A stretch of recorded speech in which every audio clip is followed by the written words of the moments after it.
शमी का पौधा ऐसा होता है जो योनियों में, वृक्ष की योनि में अंतिम योनि पर लाकर रुक जाता है।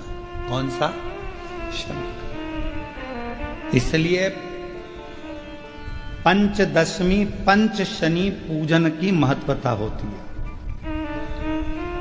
क्यों कहा जाता है कि अगर कोई आपको ज्यादा परेशान कर रहा है, बहुत टेंशन दे रहा है, बहुत ज्यादा अगर वो इतना हताश हो गए कि आपने सोच लिया अब तो मर जाऊं तो अच्छा है, इसका नाम लिख जाऊं, ये सब चीज करने से अच्छा है पांच दशमी। दशमी जानते हो? पांच दशमी, कोई सी भी पांच दशमी आप चुन लीजिए, परंतु वो दशमी अमावस्या के पहले वाली नहीं होना चाहिए, वो पूर्णिमा के पहले वाली दशमी। पांच कोई सी भी दशमी पर शमी के वृक्ष के नीचे जाइए, घी का दीपक लगाइए, शुद्ध जल तांबे के पात्र में लेकर जाकर अर्पित करिए। पहले दीप जलाना, उसके बाद शमी के पौधे में जल डालना और पौधे उस वृक्ष के नीचे बैठकर जल चढ़ाकर वहीं पर एक चावल का दाना समर्पित कर कर बाबा से प्रार्थना करना कि बाबा मुझे बहुत कष्ट है, ये मेरा एक तकलीफ मुझे दे रहा है, बस आप मेरी तकलीफ को दूर करना। शिव की ऐसी कृपा होगी। पांच शमी पूजन, जब विजय दशमी के भाव से दशमी आपके यहाँ पर भी पूजन होती है, विजयदशमी पे हमारे यहाँ शमी के पत्र की बड़ी पूजन का महत्व है। पांच दशमी पांच शमी पूजन कर ली जाती है तो जो भी आपका द्रोही होता है वो आपसे दूर हो जाता है या आपसे स्नेह कर कर आपके करीब आ जाता है। ये शमी पूजन वृक्ष योनि के अंतिम योनि का पूजन। सारे वृक्षों पर पत्थर पड़ जाते हैं पर शमी के पौधे पर पत्थर किस लिए हम मारेंगे? कौन मारेगा? उसमें तो कांटे लगे रहते हैं, कौन मारेगा उसको? क्या कांटा झड़ाएगा पत्थर मारकर? नहीं। हम तो यहां तक कहेंगे कि शमी की आराधना साधना आपके द्रोहियों को, दुश्मनों को भी दूर कर देती। और मेरी जीजियों, मेरे जीजाओं, मेरी बेटियों, बेटाओं, मेरी माताओं, मेरे बुजुर्ग माता पिता स्मरण करें, जब जब यदि आपका हृदय दुखे, मन दुखे, तो एक शमी की पत्ती को शंकर के शिवलिंग पर जरूर चढ़ाएं, सारे दुख अपने आप समाप्त होना प्रारंभ। शमी का तो कोई कहे क्या वृक्षों में, पौधों में, पत्तियों में भी क्या, ये वृक्षों के अंदर भी क्या जीव होता है? क्या इसमें भी प्राण होते हैं? होते हैं, इसमें भी प्राण है। ये भी ऑक्सीजन लेना छोड़ना सब कार्य इनका चालू है, ये भी जीवित है। जल नहीं मिलेगा मर जाएंगे, जल गया समाप्त। सूर्य को तीन अर्घ होते हैं, एक लाल चंदन का अर्घ कार्य की सिद्धि के लिए सूर्य नारायण को दिया जाता है, एक काली मिर्ची के पानी का, जब आप कोई एग्जाम में बैठ रहे हैं, कोई परीक्षा में बैठ रहे हैं और आपको उसमें उत्तीर्णता चाहिए या मेरा ये काम सफल चाहिए या अदालत में केस चल रहा है उसको निपटाना है, तो काली मिर्ची के जल से सूर्य को अर्घ दी जाती है, तो उस जल के अर्घ से व्यक्ति का काम तुरंत 1.5 महीने के अंदर सफल हो जाता है। काली मिर्ची के अर्घ का इतना प्रमाण। तीसरे नंबर पर है बेलपत्री के जल का सूर्य को दिया जाता है। बेलपत्री के जल का कौन देता है? जो बहुत बीमार पड़ा रहता है, जिसको कुछ ना कुछ शारीरिक कष्ट चलता रहे, कभी घुटना, कभी कमर, कभी पेट, कभी ब्लड प्रेशर, कभी शुगर, कुछ ना कुछ चलती रहे, तो वो लगातार 1 महीना बेलपत्री के पानी का अर्घ सूर्य को देता रहे, उसको रोग से निवारण हो जाता है। रोग से सूर्य अर्घ क्यों प्रधान? जब जब तुमरुका जी ने नारद जी से कहा, जब तुम्हें शंकर का मंत्र अचानक चलते चलते जाते आते अचानक तुम्हारी जिह्वा पे शिव नाम आ जाए, अचानक तुम्हारी जिह्वा पर शंकर का नाम आ जाए, समझ लेना कोई बहुत बड़ा विघ्न सामने आया था। मेरा शंकर तुम्हारे सम्मुख में वाणी के रूप में, शब्द के रूप में, मंत्र के रूप में बाहर निकला और उस शंकर ने तुम्हारे दुख को काट दिया है, तुम्हारी तकलीफ को काट दिया।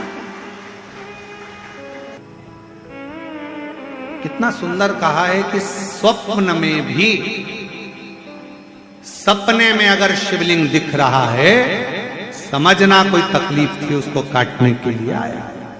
सपने में आप देख रहे हो कि मैं शंकर जी के मंदिर गई और वहां से सांप निकल कर आ गया, कोई बेल खड़ा था, कोई एक सुंदर सी स्त्री निकल रही थी, कोई बच्चा खेल रहा था। मैं जब मंदिर से घर लौट रही थी, मेरे पात्र हाथ में रखा हुआ था जल का, कहीं पूजन की थाली ढूंढ रही थी। स्वप्न में जब पूजन ही और शिव ही नजर आए, सौभाग्यवती स्त्री नजर आए, जब कोई वृषभ नजर आए, मान लो शिव मंदिर के बाहर स्वप्न में भी अगर सर्प भी नजर आए, शिव मंदिर के अंतर्गत पहुंची और एक प्रकाश नजर आ रहा है। स्वप्न में ऐसा लगा कि मंदिर में गई और एकदम उजाला दिखा, समझ लेना कि तुम्हारा दुख कोई बड़ा था। मेरा शंकर स्वप्न में आकर याद कर कर तुम्हें काट कर जा।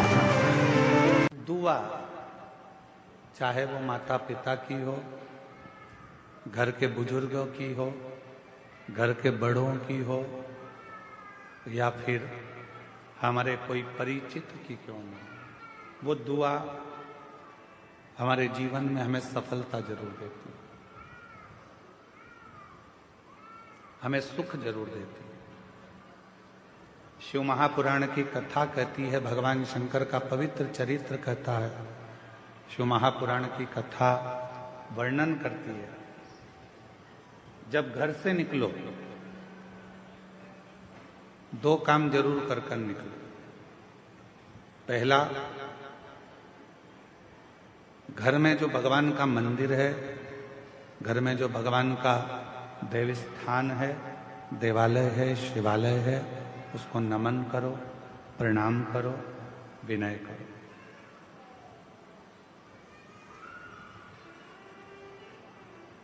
दूसरा, घर से निकलते समय अपने घर का जो बुजुर्ग हैं, अपने घर के जो बड़े हैं, उनको नमन करो, उनको प्रणाम करो। एक परमात्मा का साथ और दूसरा घर के बुजुर्गों का आशीर्वाद जब हमारे साथ चलता है तो निश्चित है उसका फल हमको मिलता जरूर है। कहीं विघ्न में हम पड़ रहे हैं, कहीं विघ्न में हम गिर गए हों, पड़ गए हों,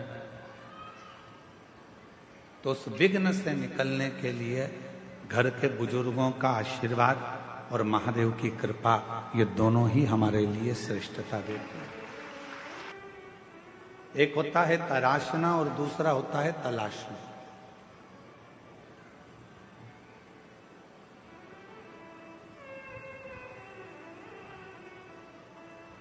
एक है तराशना और दूसरा है तलाशना। हम तलाशते रहते हैं, ये वो सब ढूंढते रहते हैं, और तराशने में क्या करते हैं कि हम कुछ ना कुछ बनाने का प्रयास करते हैं, कुछ निर्माण करने का प्रयास करते हैं, कुछ अच्छा करने का प्रयास करते हैं। शिव कथा कहती है, भगवान शंकर का चरित्र कथा है, शिव महापुराण की कथा कहती है, तलाशना संसार में आकर हर व्यक्ति जो इस मृत्यु लोक में जन्म लेता है, पृथ्वी पर जन्म लेता है, वो कुछ ना कुछ तलाशता ही रहता है।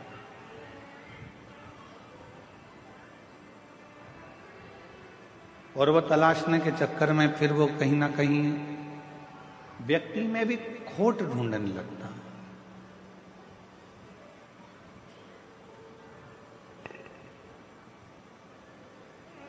व्यक्ति में भी बुराइयां ढूंढने लगता है।